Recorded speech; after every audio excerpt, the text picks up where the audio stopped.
last speaker is James Lee, who is a social development consultant that has worked with nutritionists for several years, for more than 20 years.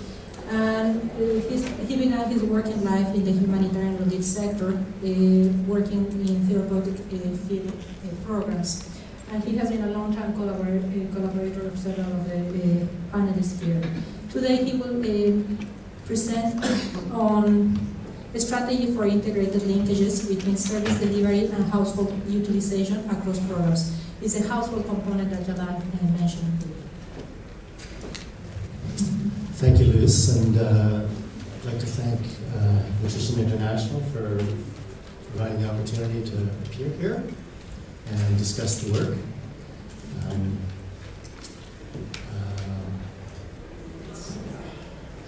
I can say with confidence that I don't have a conflict of interest to report in relation to the presentation today.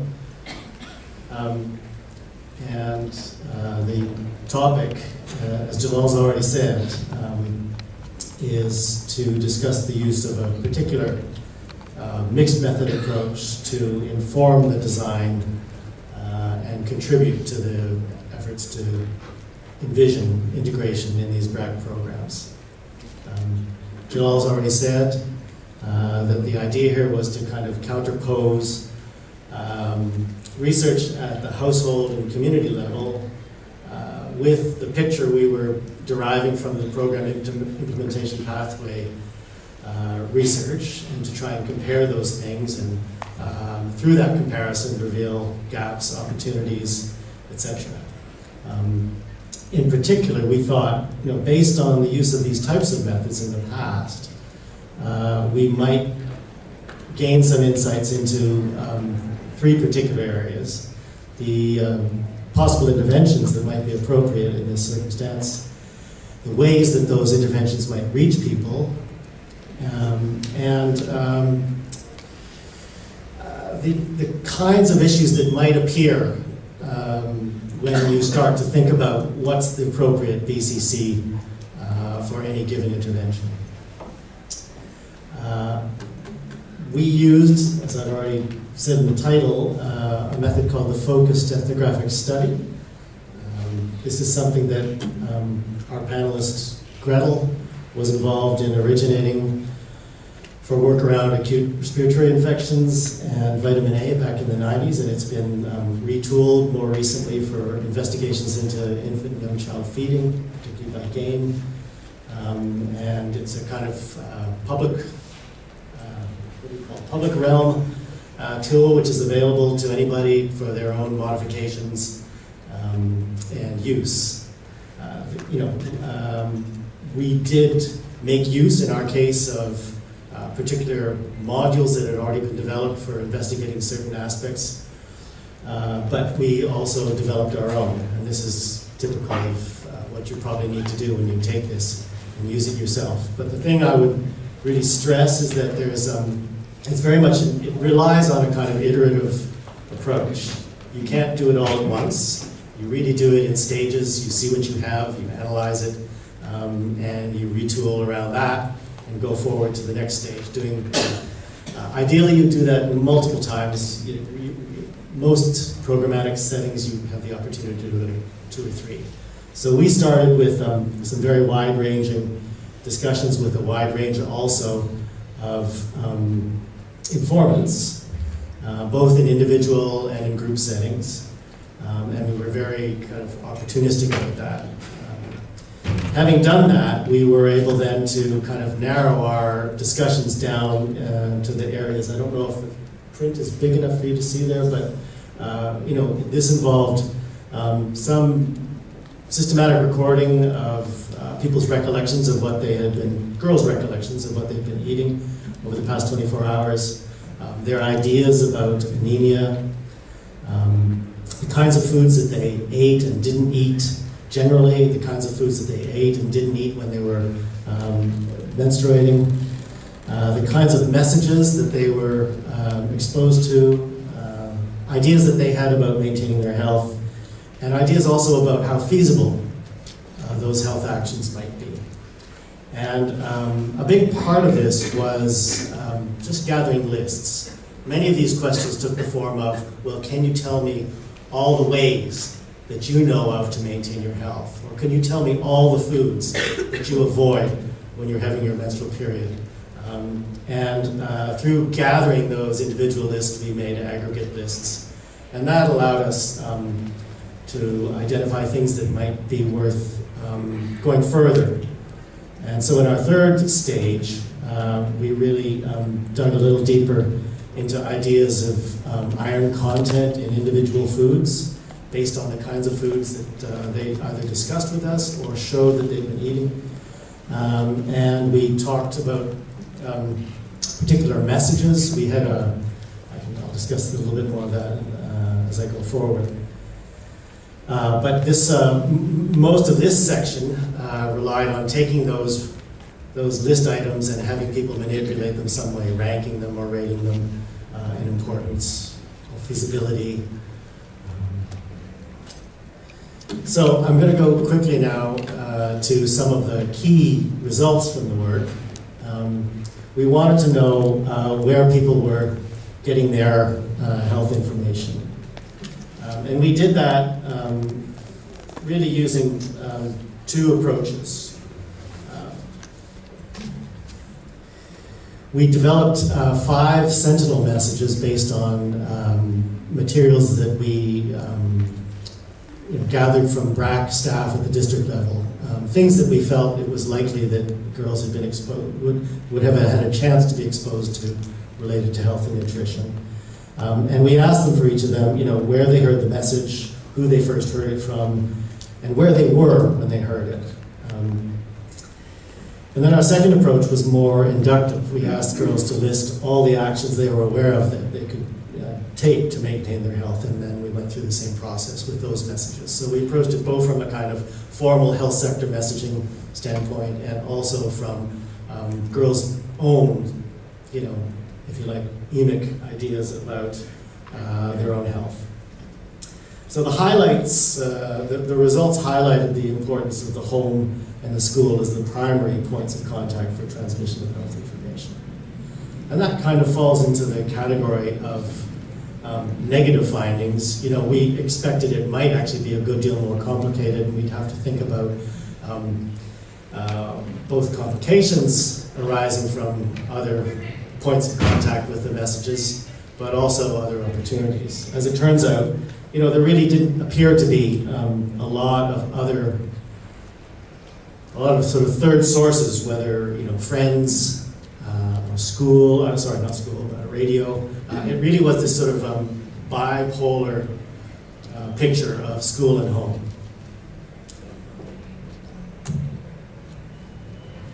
We also wanted to know about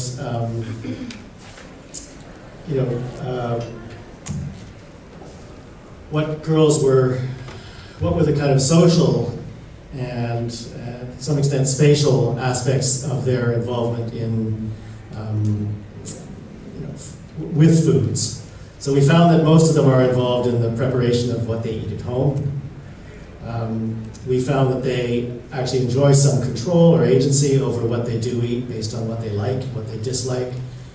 And in some cases, as Jalal's already hinted, at ideas about their own body and fitness.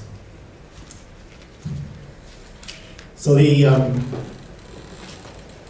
think the take-away from that is that you might have expected prior to this work that really a lot of the BCC work needs to be focused on the mothers who might be preparing the food, but I think we can say that it's actually equally good to direct our attention directly to these girls as well.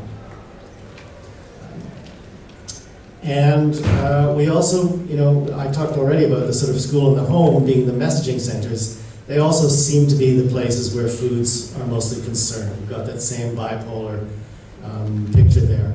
Girls don't eat on the way home from school. They don't stop, at least in our sample.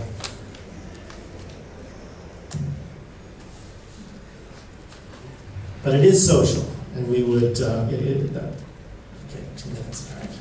I'm going to have to pick up the pace here.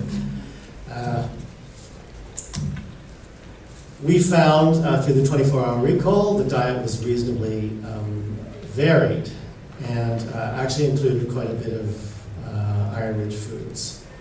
And that, the takeaway from that perhaps is that, if anemia is a problem, it's likely to lie, at least partly, outside the problem of accessibility. These foods, the good foods, were accessible and they were in the diet, but we need to look at the volumes that are being consumed and possibly also with interference with uptake through parasites.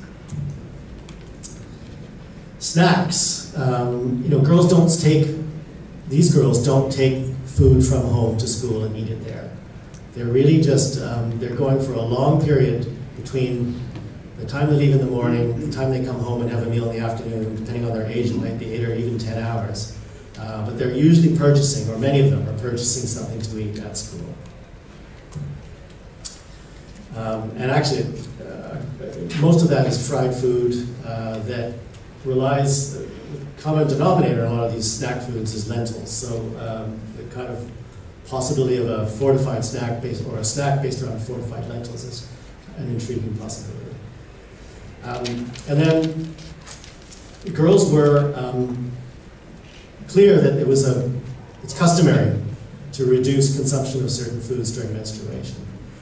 And some of these foods are not a concern. The most common prohibition you hear about is abandoning sour foods because they felt it thins the blood. But reducing consumption of fish was something that people did mention.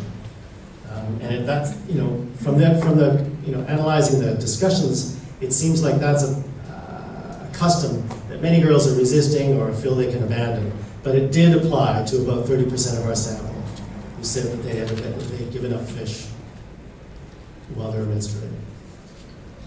So there's often sort of a fertile ground for, BCC there. When it comes to anemia, it's clear that there is a kind of cluster of symptoms locally that approximates the kind of medical definition of severe anemia. And and girls know that foods are important for reducing anemia, but they aren't clear about the link with iron, and they also aren't clear about which foods are iron-rich. And lastly, on this score, again, in the realm of negative findings, it doesn't appear that severe anemia actually has any connection with traditional healing. And that's important because, a lot of conditions which span this, from moderate to severe, sometimes the severe forms are often associated with something completely different. And in this case, that doesn't seem to apply. So we don't have competing interpretations. We did a rating exercise with girls around iron content. We found that lots of foods which are iron-rich are recognized as that, and we want to encourage that, reinforce it. Some foods are thought to be iron-rich that are not. Well, you might think that that's worth correcting, but the risk there is that there are lots of other benefits of those foods. So in discussion amongst ourselves, we don't see a way to do much about that. But we did find, importantly, a few key iron-rich foods that are not thought to be such. And some of them, such as small dried fish, are actually a very common part of the diet. They're very accessible and affordable, and correcting that misperception could actually could be a kind of low-hanging fruit, if you like. So, wrap it up. Do we have time for one more, or should we just... So going back to the three categories that I outlined at the beginning, when we talk about BCC or social behavior change communications, we can reinforce these many sound ideas that the girls had when they discussed their own health. And these are the kind of categories that were inductively built up into the kind of programmatic picture that Jalal showed at the end of his presentation, where you have a healthy life consisting of various other non-clinical components, if you like. So, we want to correct a prevalent statement among the girls that it doesn't matter how much they eat.